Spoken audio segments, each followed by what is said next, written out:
once again, thank y'all for supporting the Artistic Vagabond Tour. This is something that's going to be going on all year, actually, with the exception of September and December. Basically, I'm traveling around to different libraries each month. Last month, I was at Scotlandville Library. This month, of course, we're at the Delmont Gardens Library. And it's funny, the only way I could promote this real good, I had to tell people that it's located behind Tony's Seafood. Because they're like, Delmontville's library? They got a library? I was like, it's behind Tony's Seafood, and they're like, oh! So I love that reaction. Next month is going to be at the Jones Creek Library. And I'm really going to promote that. Anybody know what the Jones Creek Library is? Yeah. Yeah, that's actually, I guess you could say it's between Jefferson and Corson. So I'm really going to have to, I think, promote that one with some maps. Each month I do this, and every time I do an art exhibition, I never want to just show artwork. I always want to give something back to people other than just work. My personal artwork always involves some kind of message. I think of myself as an art sociologist or an art anthropologist. I use my artwork to kind of study human society. I used to just focus on African and African American experience, but like now I step out of that box, because the worst thing you can do as an artist is put yourself in a box. We tend to be 360-degree people. But now I pretty much use African and African American experience as like my ship, my spaceship to travel to other cultures, especially other peoples of color, and learn about those cultures and see how my culture relates to theirs. And I often find some very interesting connections. But today, I'm going to focus solely on African and African American experience through African American art. Let me ask y'all something. Give me a name of an artist, or the first artist that you ever learned about. Van Gogh. Rembrandt, Picasso, Van Gogh. Come on, give me some more. Michelangelo. All right. Ninja Turtle. All right, come on. Romeo Beard. All right, that's one black one. Okay. All right. Give yourself a hand for that one. You give yourself a hand for being here. That's an excuse, all right? I'm a spoken word artist, so I may kind of conduct this like we're doing a spoken word poetry reading. And now spoken word poetry reading is a lot of call and responses. So I might just shout back at y'all to repeat something, like for instance, say all power to all people. All power to all people. Say it with some soul. All power to all people. All power to all people. All right. So make sure we don't want to call. All right. So before I start the seminar, I should give a little background about myself for those who don't know. I'm 28 years old. I've been doing art ever since I was 4. I used to draw cartoon characters, and I had asthma real bad. I'm from the country, and I couldn't go outside and play because of the dirt. I would have an asthma attack in a heartbeat. But I had Michael Jackson. And, since I couldn't go outside and play, I could see Michael Jackson on television. And to the eyes of a 5-year-old, I'm seeing this man do all kinds of stuff on television. I'm thinking this man got panicked. So that in turn made me feel like I could do anything I wanted to do. And I used to transfer that through my artwork. And then it used to just be a little hobby, and a hobby that transferred itself to when I got in middle school. And in high school, I got more serious about it and started to want to do it as a career. And I had really, really strong family members behind me, really supporting me. And I know a lot of our young brothers and sisters that's artistically inclined don't have that.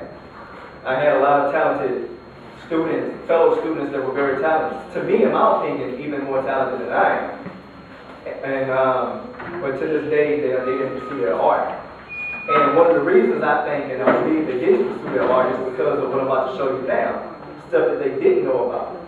And I myself didn't know about this either. I graduated from Jackson High School, and then I went to the Art Institute of Houston for about 2.5 years. I graduated from that. but I did not learn about African or African American art. Excuse me, Antoine. Ghost, there's a silver BMW that you need to, okay. I learned about, that's all right, that's my brother-in-law, Chris. There we go. I feel funny saying brother-in-law. My in-laws are like, they just my family, you know. But I didn't learn about African and African American art until I got to Southern University. And that's the best decision I could have made academically and artistically. Common sense told me that, you know, our ancestors were responsible for pyramids because, what? Egypt is in Africa, right? But I didn't really realize that until I got to Southern. But depending on what you read and where you're learning from, that information may say something totally different, you know.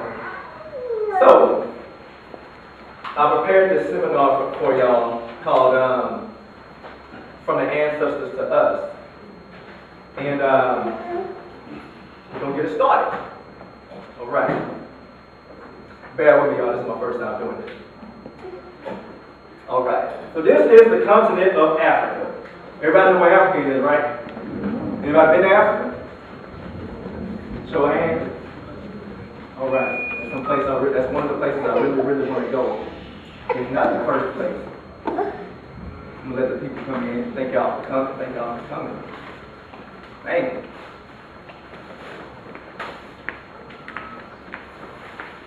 All right. So this is the continent of Africa. And actually,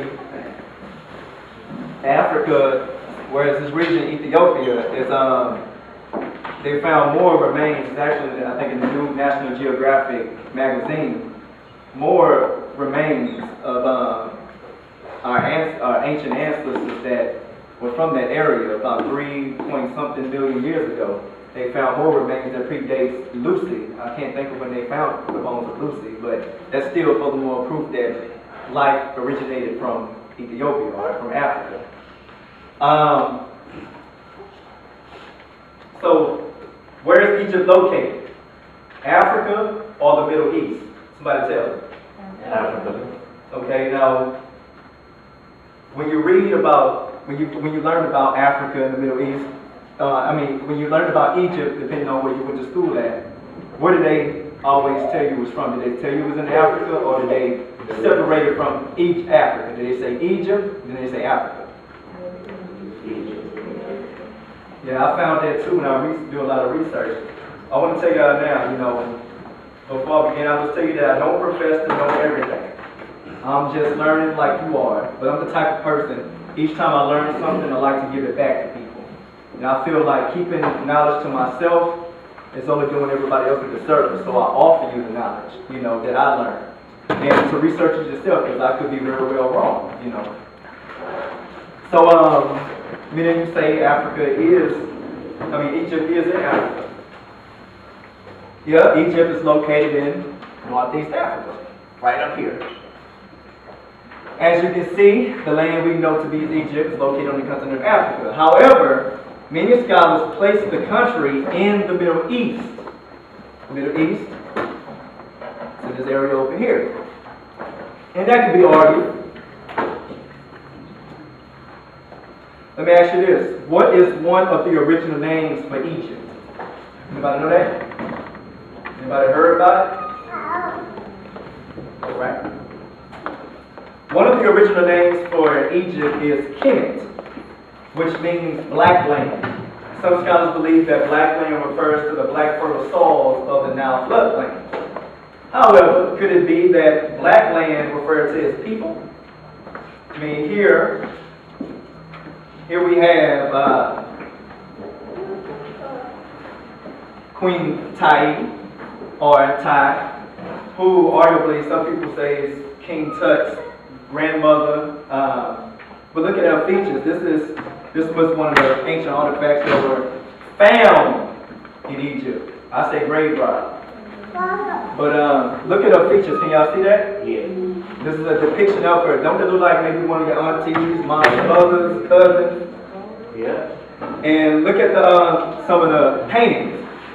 Now, one of the ways a lot of westernized scholars defended, or I guess you could say, spoke against the fact that look at these brown-skinned people painted on these Egyptian temples.